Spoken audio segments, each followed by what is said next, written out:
This is the Business Chat Podcast. And welcome back to the Business Chat.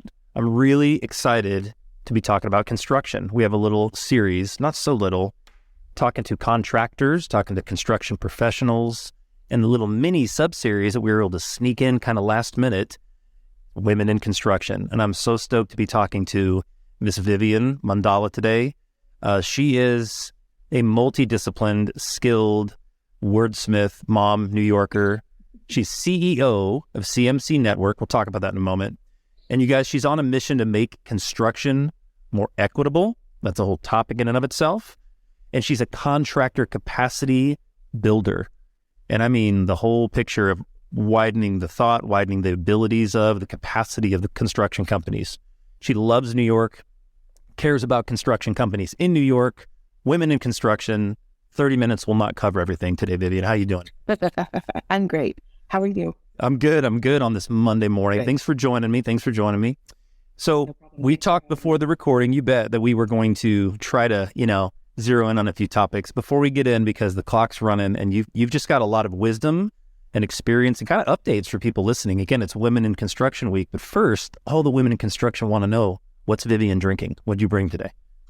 So today, of course, it's coffee. Yes. Because it's like mainlined. Brooklyn Roasting Company is one of my favorite coffee beans. So that's what I'm drinking today. Right on. And you guys listening, we will link all of these tasty craft beverages, websites, everything in the show notes that you can check out later. But you can check out Vivian's Brooklyn Roasting Company, coffee company. I brought the local Ann Arbor, Michigan Ruse Roast. I just looked before the show because I just buy the beans. Really good. This is the lobster butter. It tastes like neither, but I think that's a pretty cool name. Coffee's come a long way, and I have no idea what that means, but go Ruse Roast and go Ann Arbor. I was there yesterday at one of their more popular delis downtown. Love Ann Arbor, and we love bringing craft beverages to the show because it's just kind of a meaningless shtick. We just plug local beverage. So thank you, local beverage folks, for doing what you do. So Vivian, thanks for showing up. Thanks for being on the show. I say it's easy just not to do things these days. So when my guests are on, I'm like, good job for doing something. I think that, like the pandemic killed some of the ability for us to want to get out and do things. I'm just grateful you're here. Grateful for those listening, watching. We're talking about construction, and it's women in construction. And while we are not making this a qualifier that you have to be wearing a hard hat or welding or running a construction company, you're a woman in construction. Mm-hmm. And so the platform that you got is really interesting. It's unique compared to, and other guests I'm going to have that's all very unique. But CMC, you've got the CMC Network, right? We've got Workforce and coaching. Give us just first, because a lot of folks watching going, wait, who is this gal and what is this CMC thing? Like, tell everyone what CMC is, kind of how it started, what you set out to change in effect. Yeah. Sure. So I've been in construction for 20 years, like in the field kind. So owned a business. I was a GC for years. She really did it, folks. She's not just at a computer today. Yes, she used to be out there. Okay, cool. Yeah, I used to be on job sites downtown Manhattan, freezing my fingers off in February at 6:30 a.m. I've been there. I've done it. So, and I think that's actually important because there's a lot of people who give advice. But the reason that CMC exists, all three of the arms, is because they're all interconnected. So the workforce trains workers because in the non-union sector, we don't have any kind of organized training mechanism. And one of the things that I love about construction the most is that you can start with sweeping the job site and end up in 20 years, a millionaire owning your own company. So we set out, and it's a nonprofit, and it's not just me. So please, I'm just the person at the front of this. There's a whole bunch of people behind me, but we set out to create an organized career pathway through construction so that people can see, what are the next steps? You start here, what are the next steps? And that's really important. CMC Network is minority and women contractors, all like-minded, who want to grow, build, and do better, right? We all want to be better, do better, bigger projects, more crew, more trained crew, a healthier work environment, because all of us have been on really bad jobs and on really good jobs. And it is really important, the work that you do and being in a good environment, mentally, psychologically, all of those things. And it does impact, I can say personally, the bottom line of the project and your business when people like what they're doing and they like the people that they're working with. CMC coaching is more pragmatic in the weeds with contractors specifically about building their capacity. Like, how do you do that? Right. And it's not just throwing people onto job sites. It's understanding how projects work, how the finances tie into their company finances. And so creating operational systems that can flex and grow steadily over time so that you can start as a contractor that does $200,000 jobs and you end up, in a year doing $1 million jobs. So you need all of those things kind of playing together in the sandbox. I know that was long. No, that wasn't. No, actually, I'm loving this because you're so concise. You're covering everything that you do, and everything's an understatement because it's no secret. So Vivian and I had worked together. We met a few years back from a mutual connection. We're both kind of interconnected to a few different groups, but Markham, the world of marketing, a network of folks trying to help contractors and students, and we hope we're no exception. I mean, there's so many services that a construction company could engage in, but I would say what Vivian's doing is at the nucleus of a culture. I wouldn't go far as to say maybe necessarily a problem, but there's a culture in construction where it's just, and God bless these guys and gals, right? They're just pulling their bootstraps up and going for it. And that's part of the problem. It's a little bit like, well, we're just going to work harder. And Vivian, who knows exactly what you're dealing with every day, is here going, hey, I get it. And let me help understand what your problems are. And probably most folks listening to this already, are thinking, okay, I think I may need to understand what you do and need to understand what gap you could come in. And what would you say kind of your role and your team's role as consultants, Vivian, kind of piece you just painted a little on the coaching side. What would you say for them is the easiest thing they could think of? Would this be kind of a replacement or a fractional kind of a capacity? Like, would a construction company owner be thinking, okay, taking on Vivian and CMC, sort of like having a bit of a ops dev analysis person come in and help me just win larger bids? I mean, plain terms, what do you help? Yeah. So it's one of two kind of areas, and people tend to, and human beings are individual. So I'm saying this knowing that there's a million outliers, like literally, especially in this industry. Sure. So usually you've got one of two people. You've got people who come from like the office, architecture, project management side that need field people who are really, really strong. Those people are usually really, really good with just once a week coaching. That's all they need. They need me to say, okay, so this is the next step. And then they're busy doing things, right?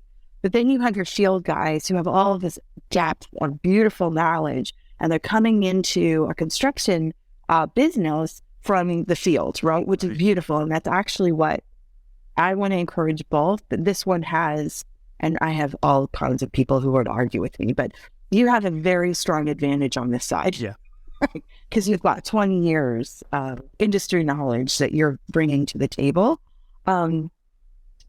I help with business development on this end. So it's business management, kind of building out operating systems, and it is fractional. So it's as much or it's little, but the whole point is to replace myself over time. Right. So creating an operating system, putting people in place, and then moving out. Yeah. Like, I am one person. I have a small team of people who can do what I do.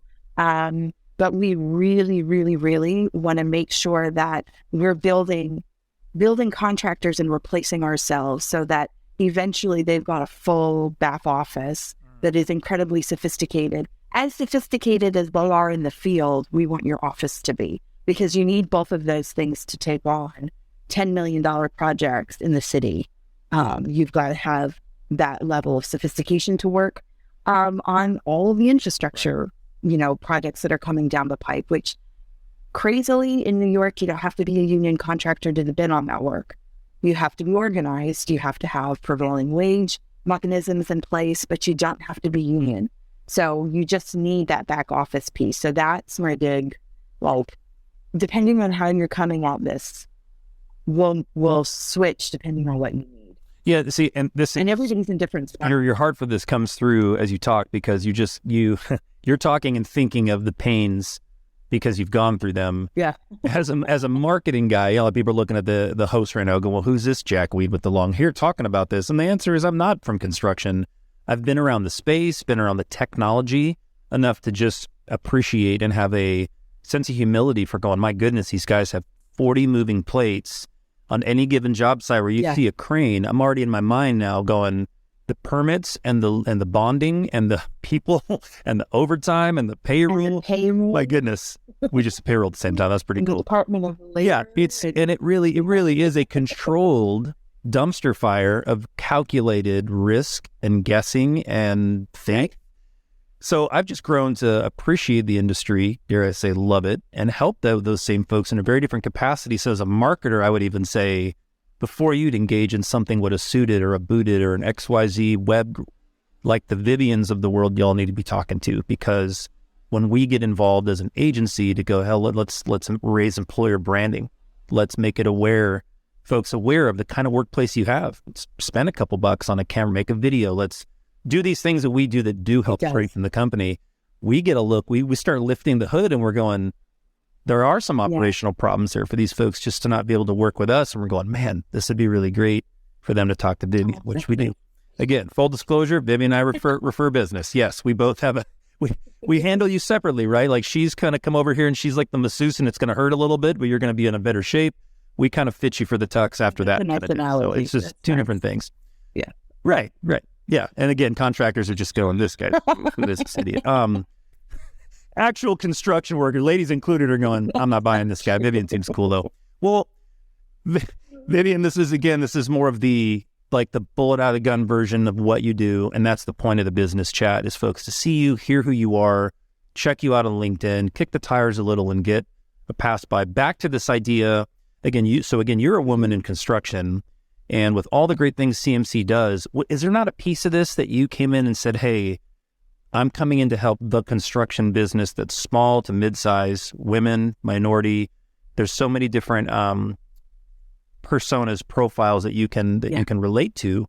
But also, have you seen this to be a little bit women focused? Are you also on a bit of a warpath to kind of go, I'm going to help the ladies out there, in what ways? Because I'd love to just hear you speak now to women listening, going, well, how's she helping us, and what's this relate to women? You're a woman in construction helping the construction cause. So that's just that's great. Green check mark. You're doing great work. But yeah, talk to me a little bit about, again, go back to the days when you were on in your own outfit and what you were facing in the culture. I purposefully only work with minority and women contractors, because a lot of the issues that I see have to do with a level of network development and access to answers, capital, just that whole ability. And a lot of it is psychological too. So when I started my construction company, I started it because I had to, because of where I lived after 9/11. I moved upstate and there was no economy up there. And I had a new baby. We didn't know what was going on. I had to feed my family. And so I did the thing that I knew how to do, which is a lot of contractors start that way. Either they get fed up on the job, I can do this better myself, and they storm off, or it's like, I need to feed my family. I have to do this thing. And you just start doing, right? When I was upstate working away, there were contractors that wouldn't work with me because I was female. Now, this was over 20 years ago. Yeah, don't worry. We're both playing that card today. I'm feeling it too, man. Over 20 years ago, so much has changed then, but contractors wouldn't work with me. Homeowners were very excited to work with me because I'm female. But the way that they talk to you and the way that they're managing themselves, and the assumptions that they make about who you are and what you can bring to the table on a business end is very, very different. So that has changed a tremendous amount. And that is what I'm hoping to see change more. So I'm going to change. We're talking about good things happening. There's a lot of good things that are happening right now. And, you have your propaganda, I call it propaganda, your propaganda, but you can't let it get you caught up. People are trying to help. Sometimes it's more helpful than not, but it's more than what was. Right now, all of the CMCs, all three of them, are doing two things. We want more N's and W's, so minority business enterprises and MBE. WBE is a women business enterprise. We want more of them, and we want everybody to be bigger. And bigger doesn't mean more crew and bigger projects. It means healthier, right? So you can be a really dynamic, amazing company with 20 crew.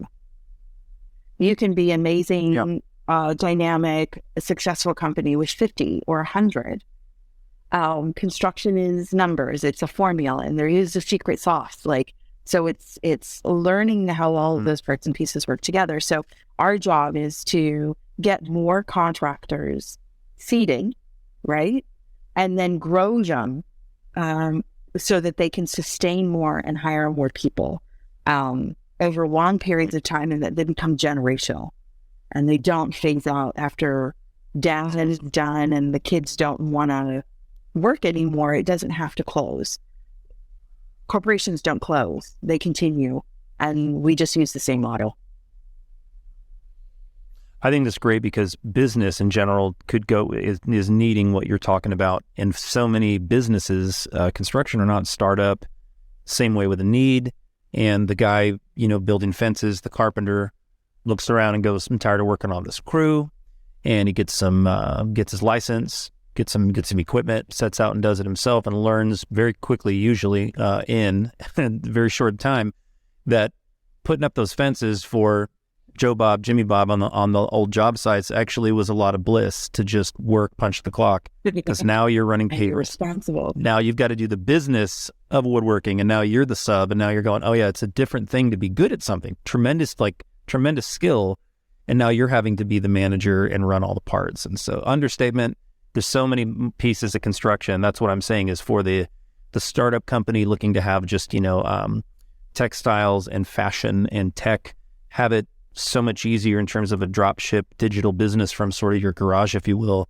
Or in construction, if you dare to say, hey, we can refurbish a building, build one, put up a bridge, lay roads, do underground utility, buckle up. I mean, you said 20 people. I'm going, yeah, that's a skeleton crew, but it doesn't need to be. Right. And profit margin's profit margin. Like if someone's running 4 jobs a year, they can be doing better than someone running 16 with a bigger crew. And on paper, you're looking at them and doesn't matter. Yeah, you're nodding going, but you're looking at their books going, these poor people are just hemorrhaging money and they don't understand insurance and bonding. Because again, back to the story, they're passionate builders. Like they got it. Which is great because they can go on a job site and say all of the things that are wrong. They can motivate their crew because crew respond also to guys and gals that have been in the field. And that's one of the things that I've seen change so much over the last 20 years is when I started, because I came through architecture. Interior design. And when I started, we were the women in construction. We were either interior design or architectures. Maybe you saw a project manager sprinkled in there because she was, tenacious, but it was college educated, right? You saw no women working in the field. Well, I saw no women. I know that they're out there because I've seen pictures. So, sure. Yes, I've heard of them when I find them amazing. But now when I go into a job site, there are women who are painting, there are carpenters who are female, there are welders who are female. So it's not even like, oh, we do the painting and the spackling. It's like the concrete workers. There are strong women in the it's those trains are intense and it's amazing. So that same tenacity for that woman to have gotten through the training aspect, staying on a crew, holding her own, I want her to be a business owner because by God, she's going to have the core strength to hold on to the business when everything's going sideways. So I think that if I could really quick, one of the things that people don't talk about in construction is money. So if you have a crew of 20 and your payroll is due weekly, as it is in New York, and you're working on a city project or any high-rise project, you've got a 90-day turnaround on your receivable. So you're going to bill out, but you're not seeing anything come back to you for at least 90 days. So you've got to be able to hold 3 months of payroll, all of the materials and all of the office expenses, operating expenses. That's a huge lift. And it doesn't feel like a huge lift because you're like, I can do this thing. But it's kind of like blowing out those kind of practicalities around the boring part, which is financial, cash flow, all of that kind of stuff, is usually what makes or breaks these smaller contractors. Because if you've got a crew of 2, it's actually harder to make a profit than if you have a crew of 20 because you're carrying the operating costs. But I'm not going to go down that. Right. And no, this is great. And anyone in the industry is just like, now they got their popcorn and they're closer to the screen going, yeah, exactly. Keep talking. Because the truth is, it does matter to have the size crew and to have bonding capacity and to have resources and subs and be part of a network and have partnership strategically, because there's nothing worse in any discipline, but particularly in construction, where the work for bid is open and you can't put in, or you can't deliver all the work. And you sure could use that money. You can't make. So I have more contractors than not. So one of the things that I say in New York is it's never about the jobs, right? There's plenty of work here. Most contractors fail when they get a project that's too big. So a contractor that has 7 crew and he's a glazer and he gets an $8 million project and it kills his company because he needs 30 guys on crew. He's got 7. So you can get there. Let's talk about labor shortage. We'll be here for another hour. I'm kidding. Yeah. Human capital is really, at the end of the day, that's a human capital and a workman's comp intensive space. And having somebody that you can trust is at least advising, consulting, and leading you to who's going to ultimately absorb a controller, in-house folks to run that, man, is critical for sure. And you're right. And New York or not, by the way, and I totally hear you on a city like that with all the particulars. But in any competitive, you look at what's happening in Atlanta and Charlotte and Nashville, these cities, like you said, there's plenty of work. It's very competitive though, and it's bloody water, shark infested water, construction wise. Yeah, and it's very difficult for these groups. A lot of them, I learned a saying, back when I first started, just again observing the space as the post music scene hippie I am, as I started seeing like, wow, these guys on one particular job, on any given job, could just go chapter 11. Oh yeah, in one job, easy. Like that part blew my mind. I'm watching this whole space going, oh my gosh, like it doesn't take much to lose your, what. And so with that, I think from a marketing perspective, we started approaching contractors again with a little more humility. Not your website sucks, your logo's old. It's like, look, they never cared about that anyway. Yeah. And we're not telling them they're going to land more bids on Facebook ads and our gimmicks. We shift over to just going, we want to tell your story. Like we recommend, like you said, have the corporation live on. No elevator pitch here. The whole narrative is one, right? No matter if it's marketing or what you're doing, it's saying, let's not just finish jobs and move on to the next one. Let's figure out how to be efficient. Effective. And let's figure out how to have systems right. And if an owner gets sick, if he moves on, heaven forbid, if he passes, prematurely before he was planning on passing away, having that plan in place is something we see all the time be this. And it's horrible when you have to work in those situations and you're working with a family now and there wasn't much set up, right. And it's ultimately it's fatal, it's disastrous. Yeah, so agreed. Well, this is really cool because you're dealing only with minority and women owned businesses. Correct. Did I hear that right? Yeah. And I agree they do need the most help. And you don't have to say it. I will, as the host, that this has been the Caucasian boys club. Yeah. It just has been. It's been construction. So has finance. So has 10 others. As people are hearing this going, is this guy kidding? It's the whole business world. And so as a white Caucasian, I can look at what you're doing and going, well, yeah, I don't need to be sold on this. This is 100% needed. The culture barriers, the language barriers, just getting loans, getting money moving, especially if you're coming into the United States going, I've got a skill and I've come from out of the country, and that struggle is its own particular, additional layer, let alone, like you said, there's women and there's minority families going, we've got a skill, we've got a trade.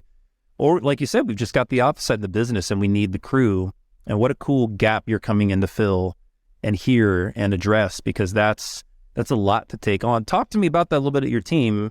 Run through some things again for the contractor listening. So CMC could have someone come in and sort of the counselor's equivalent of just dumping their whole, their whole bag of problems on you effectively. Yeah. And you can help them as though you're saying, hey, I've got money issues, staffing issues. All the issues. Great. Okay. So, and it's better when they're honest, right? So more often than not, we like to portray ourselves as having it all together. And it does become, at the very beginning, if I'm doing my job right, it becomes slightly, I'm going to scare some people, slightly therapeutic, in that you finally have somebody that you can talk to, because there are a lot of gentlemen out there who are holding it together by their fingertips, who don't necessarily want to dump their problems on their spouse or their crew. They don't want to scare people, and because they don't need the added stress of other people's fear on top of the thing that they're holding up with their fingertips. And as women, we tend to pretend that we all have it together, even though we don't. So that honesty at the very beginning, you were going to say something, Drew. No, it's great. I'm just, and I shouldn't. This is all about you. I was just going to say, and on top of that, being a woman in construction, I'm picturing the scenario of a lady that's got a team together. She's been in the field like yourself. Now she's running the business, can get out there with the guys, hard hat, reflector vest, all the heavy equipment, but like now is running it. And all the more reason why she would understandably hold it close to the chest. Like, no, everyone's expecting, did you hear so-and-so's, outfit folded? Yeah, these late. So they're going to be even more, you ladies, I can see would, and just be like, no, everything's great. Yep. No, we're good. Yeah, we're going to get it on the next one. And that's cool to know for those of you listening. What Vivian's putting out there is just not just services. Like, that's a trusted advisor relationship. And like I said, someone who's spent some time worked with Vivian, you're putting your business in the hands of someone who cares. There's a real relationship. There's loyalty. And that's why I reached out to you. I thought, this is great. There's women in construction. It's funny. I'll just say also, you and I talked about this. You were like, Drew, be careful. There's women in construction, right? And then there's business people that are in construction and they're women. And I laughed. I went, she knows what she is talking about, man. Because I'm not kidding. So for those of you curious, going, hey, he doesn't have real women in construction. I do. And Vivian is a real woman in construction. But I will interview other folks on the series who are putting out services and things for construction businesses that are women owned. But point of mentioning that is we've got a new landscape of where a young lady, not so young lady, just ladies can get involved and say, I've got office skill, but I've also got like tactical, like block and tackling, like field experience. And I know the nuances of, like you said, New York construction. I really understand framing. That's really cool, because I think what you're saying, this is right back at you. Have you sensed that's changed? Like a hiring manager, HR at a company goes, who's this? Oh, sorry, young lady, we're not looking for women when your job. I don't think they're saying that anymore. Well, it doesn't seem like it, but one of the things, so the thing that I'm most excited about is less about the office staff. There are far more women project managers out there and all of that, but that again is feeding from higher ed, right? Most project managers who are in New York are coming from higher ed. They've got a master's degree or a bachelor's degree in project management, right? Yeah. So the people that and I would help them also, like no doubt. But the people that I'm interested in are the women and the men who were tradespeople for years and years. And so I get really excited going on to job sites, seeing these women working in the field, putting in their hours.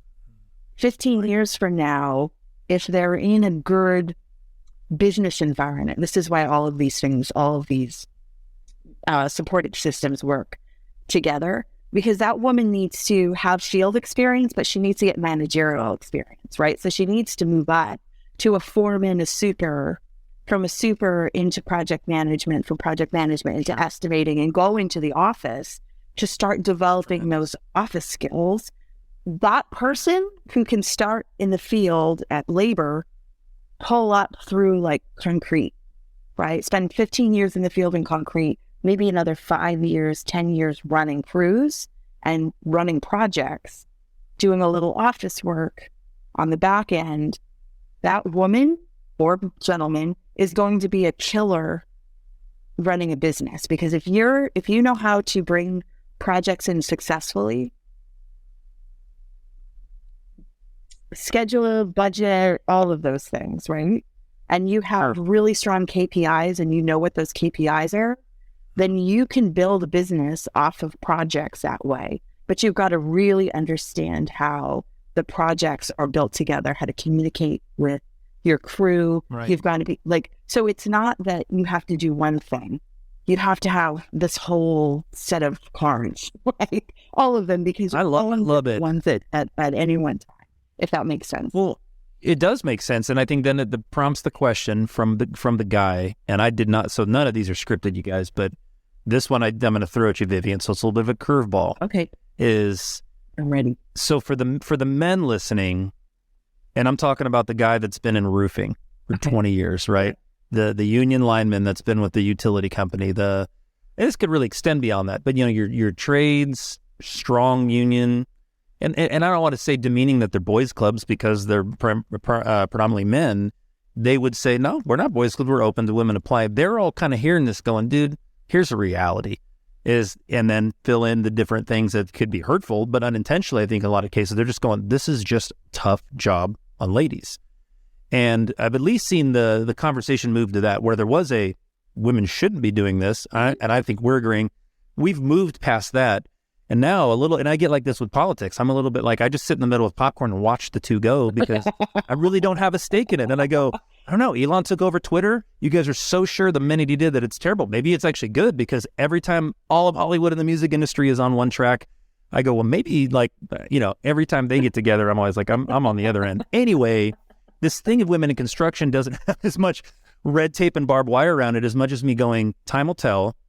And are you kind of going, if we make 10% headway into seeing more, again, in your case, it's minority owned and women. So cool. It's a complex, it's just a different way of thinking about. It's very different.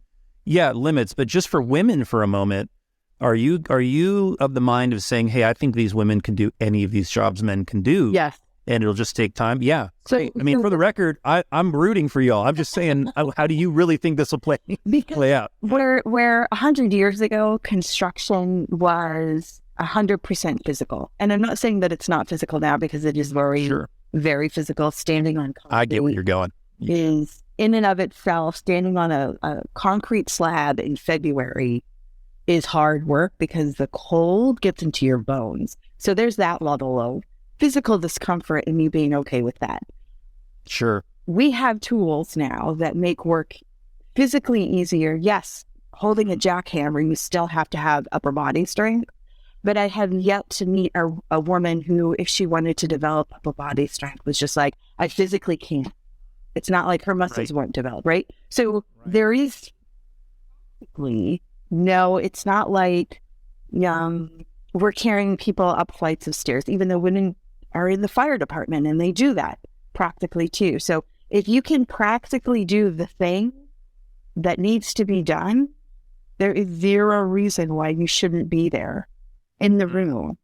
It's the same thing for project managers and women in project management. Like, you have the same brain cells. It's legitimately nothing that you can't do as a woman. You might have to work harder, right? It might be harder for you to develop your upper body strength than it would be for a man. But you know that going in. So you just do the work. And we're used to working really, really hard and kind of being in the position where we had to show everybody. That's normal. Yeah. So you just come with that energy and you just take over. Like, that's kind of, because you're expecting people to point. This is great. Yeah. Well, cool. I mean, in closing, because there's so many more things we could talk about. I want to, for the record, Drew is a fan of women in the workplace, in construction, doing anything that their bodies, not limiting them to do, because why not? And I think that's, I don't think that's even evolution. I think that's finally righting the scales. And we have had chauvinism. We have had Us for No More club, and it permeates through business and culture. And without getting into gender and roles and all those things, just in the conversation of construction, and you can't not have this without a gender conversation. My point is, when a woman identifies as a woman and says, hey, I'm a woman, I would like to apply for this job, I can do this work. It's really kind of, if you think about from a business perspective, it's sort of stupid to limit somebody who's willing to go do something to work for you. Like, think about the labor shortage for you men out there. Think about the women that could be interested in coming to work for you, could be working for you today. And you created a culture where they don't feel like they can, where you've not enabled them to have any training on the job or otherwise.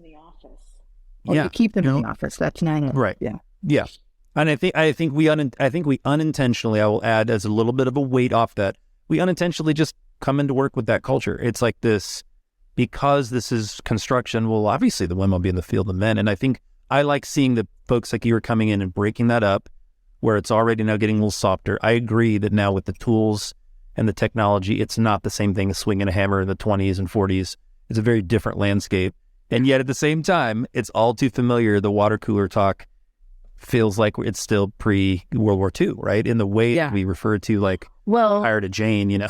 But you've got little ones too, right? So you and I share that. We have that in common.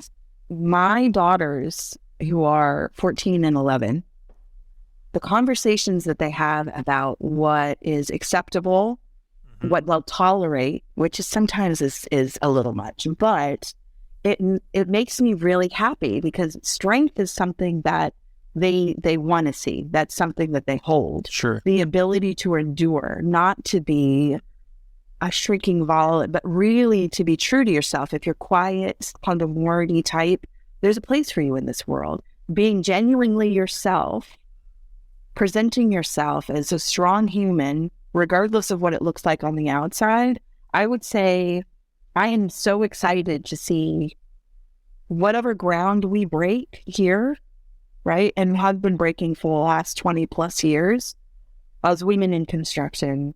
Yeah. The young ladies that are coming up through middle school and high school, seeing the women in the field, seeing successful owners of companies, I think that's when we're going to see a surge. And that makes me the most excited.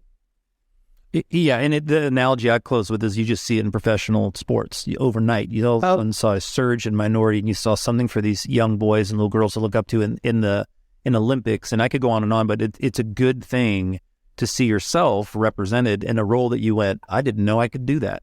It felt like a surge, but I'm going to say it felt like a surge. There were 1 million people who worked for 30 years, 40, 50 years to make that break happen. And that's correct. That's what we're seeing. 100%. And it was not overnight. And I think that's, again, a great way to close.